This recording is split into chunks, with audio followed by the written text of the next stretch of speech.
राधे राधे गुरु जी। राधे राधे। हमारे घर में पूजा घर में गजानन जी की 2 मूर्ति है, तो क्या एक साथ रखना सही है या उनको अलग अलग रखना? श्री गणेश जी की 2 प्रतिमाएं आपके यहाँ? हाँ तो मंदिर में ही रख रखी हैं? हाँ, मतलब छोटे। किस किस तरह की हैं?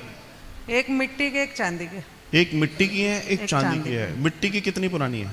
मिट्टी की 10 साल पुरानी है। तो वो बिल्कुल सॉलिड है, बढ़िया है। अच्छा जी। मतलब उसके कलर में इफेक्ट कोई ऐसा कुछ खंडित तो नहीं है? नहीं नहीं। अच्छा, 2 रखने के पीछे का रीजन ये है कि पुरानी है इसलिए रखी है? हाँ, ये वो प्रतिमा हटाने की इच्छा नहीं है दिल से। देखिए, कायदे से तो एक मंडप के अंदर 2 गणपति की जगह नहीं है। अब समझिए, बहुत बहुत आराम से समझिए।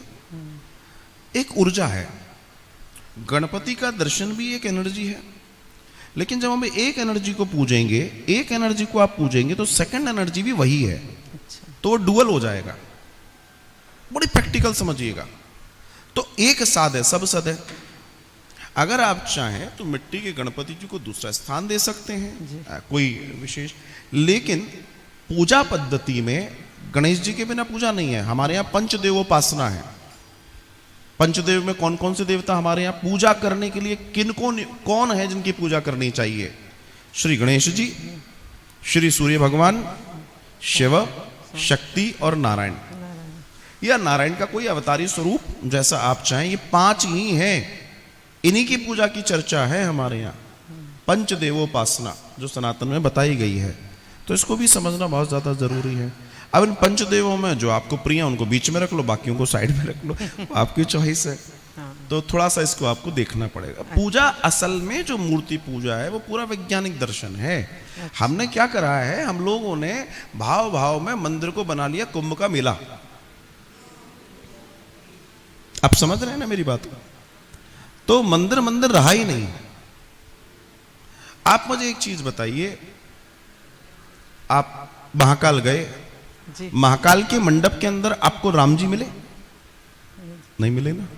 क्यों नहीं परिवार? हाँ, पूजा का अपना एक साइंटिफिक दर्शन है कि जो परिवार जिसकी हम पूजा कर रहे हैं वहां वही देवता होने चाहिए।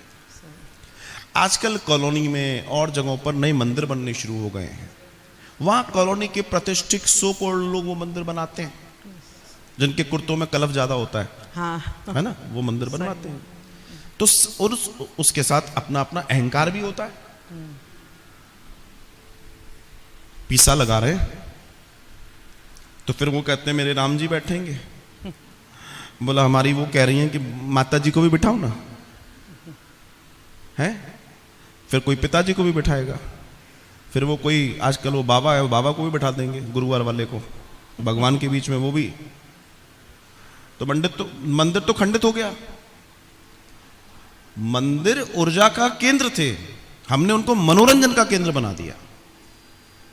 तो मंदिर से जो ऊर्जा मिलनी चाहिए वो मिलती नहीं है, इसलिए हम परेशान हैं।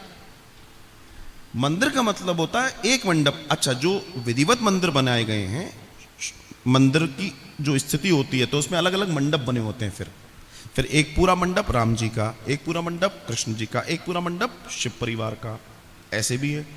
वो है तो ठीक है, क्योंकि वो जो मंडप बनाया गया उसकी अपनी एक उसका कोण है। हर कोण पर ऊर्जा को वो संग्रहित करके ऊपर तक पहुंचा रहे हैं, बैलेंस करके ऊपर तक लगा रहे हैं।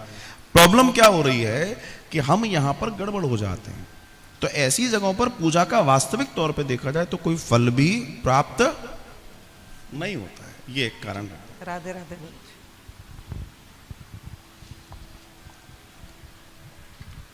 जैसे हमारे मंदिर में 2 शिवलिंग हैं, एक पारस के शिवलिंग और एक नर्मदेश्वर या वो होंगे। अब ये बताइए कि दोनों को भोग लगाओगे, दोनों की पूजा करोगे, दोनों का अभिषेक करोगे? हाँ, अभिषेक तो दोनों का ही होता है। दैट इज व्हाट ना। क्यों? कायदे से तो अगर पारदीय हैं तो पारद का कर लें, और अगर वे हैं तो उनका कर लें। बात वही है, हम लोग क्या करते हैं इमोशंस में भगवान को, आजा भैया तू भी आजा। अब पता पड़ा एक तीर्थ पे का एक चला तो भगवान का ही भल्ला है, उनकी भी तस्वीर आ गई, इनकी भी आ गई। अब मंदिर के अंदर इंच भर जगह नहीं है। मंदिर का मतलब ये है एक्चुअल में, वैसे तो देखा जाए गृहस्थ के यहां मूर्ति होनी नहीं चाहिए, कायदे से गृहस्थ को तो मूर्ति रखनी नहीं चाहिए, सिर्फ चित्रपट से काम चलाना चाहिए।